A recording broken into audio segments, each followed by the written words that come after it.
बिस्मिल्लाहिर्रहमानिर्रहीम। अस्सलाम वालेकुम। कैसे हैं आप फ्रेंड्स? उम्मीद करता हूँ बिल्कुल खैरियत से होंगे। मैं मोहम्मद वकास और आपको खुश आमदीद करता हूँ अपने यूट्यूब चैनल पर। अगर आप लोग नए हैं चैनल पर तो चैनल को सब्सक्राइब लाजमी कर लें ताकि प्लांट से रिलेटेड जितने भी वीडियोज़ आ रही होती हैं वो आपको बर वक्त मिलती हैं। आज बात करेंगे कि हमने पोटाश का इस्तेमाल किस टाइम करना है अपने ग्रेप्स में। जो पहले मैंने वीडियोज़ बनाई थी उसमें मैंने आपको बताया था कि जिस टाइम हमने ज़मीन की तैयारी कर रहे होते हैं तो उस टाइम हमें चाहिए कि हमने फास्फोरस का भी इस्तेमाल कर देना चाहिए ज़मीन की तैयारी में, ज़मीन की स्प्राउटिंग से पहले। उसके साथ कुछ हद तक हमने पोटाश का भी इस्तेमाल करना होता है, क्योंकि जितना थोड़ा थोड़ा करके हम अपने पौधे को खुराक देंगे उतना जो हमारा पौधा है वो आसानी के साथ ज़मीन के अडॉप्ट कर लेता है, खुराक को जो है वो अडॉप्ट कर लेता है।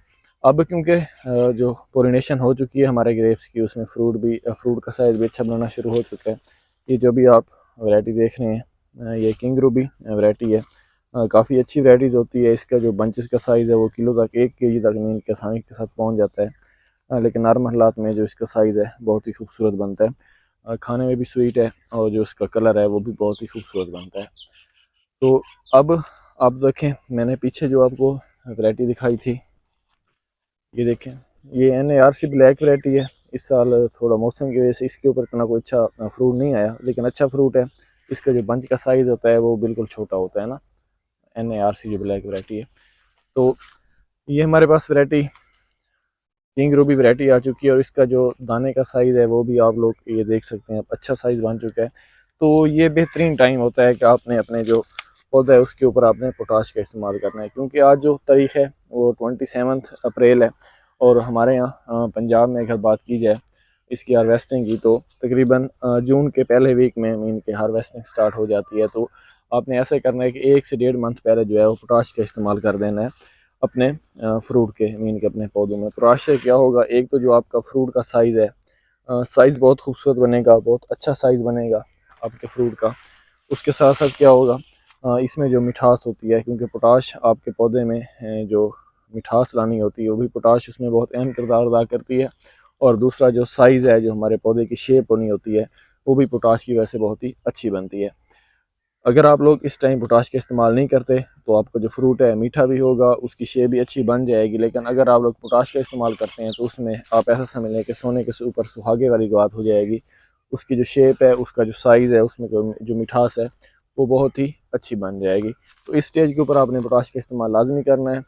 मीन कि एक पौधे को अब बात होती है कि पोटाश कितनी देनी चाहिए, ये भी बहुत अहम सवाल हमारे अक्सर दोस्त पूछ लेते हैं कि हमने एक प्लांट के ऊपर पोटाश कितनी इस्तेमाल करनी है, कम इस्तेमाल करनी है, ज़्यादा इस्तेमाल करनी है।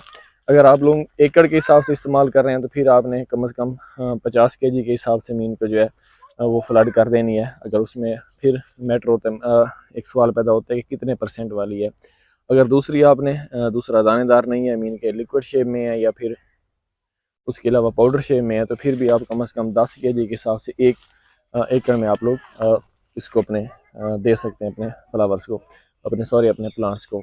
अगर आपके पास चंद प्लांट हैं, आपके पास पोटाश अवेलेबल नहीं है, तो फिर आप NPK का स्प्रे इसके ऊपर कर सकते हैं। मीन कि हर 7 से 8 दिन के बाद 2 से 3 अगर स्प्रे कर देंगे, अगर स्प्रे पत्तों के ऊपर डायरेक्ट आता है या फिर इसके ऊपर आता है तो आपको ज़्यादा फ़ायदा होगा। अगर स्प्रे वाली पोटाश है तो वो भी आप लोग कर सकते हैं, लेकिन करनी आपने इसी स्टेज के ऊपर है, क्योंकि ये देखिए जो फ्रूट है अब इसका जो है साइज़ ये काफ़ी मेच्योर होने लगा है। जो हमारे पहले मीन के ये बंचेस आए थे उनका साइज़ कुछ बड़ा आ रहा है। जो लेट मीन के स्प्राउट हुए थे उनका जो बंचेस का साइज़ है वो थोड़ा छोटा है। लेकिन ये प्लांट के साथ, हर प्लांट के साथ ये नेचुरली होता है। कुछ फ्रूट हमारा पहले आ जाएगा, मीन पहले तैयार हो जाएगा, और कुछ जो फ्रूट है वो थोड़ा लेट तैयार हो जाएगा। लेकिन पोटाश का इस्तेमाल करने का भी यही बेहतरीन टाइम है। अगर आप लोग इस स्टेज के ऊपर पोटाश का इस्तेमाल करते हैं तो फिर आपको अच्छा फ़ायदा हो जाएगा।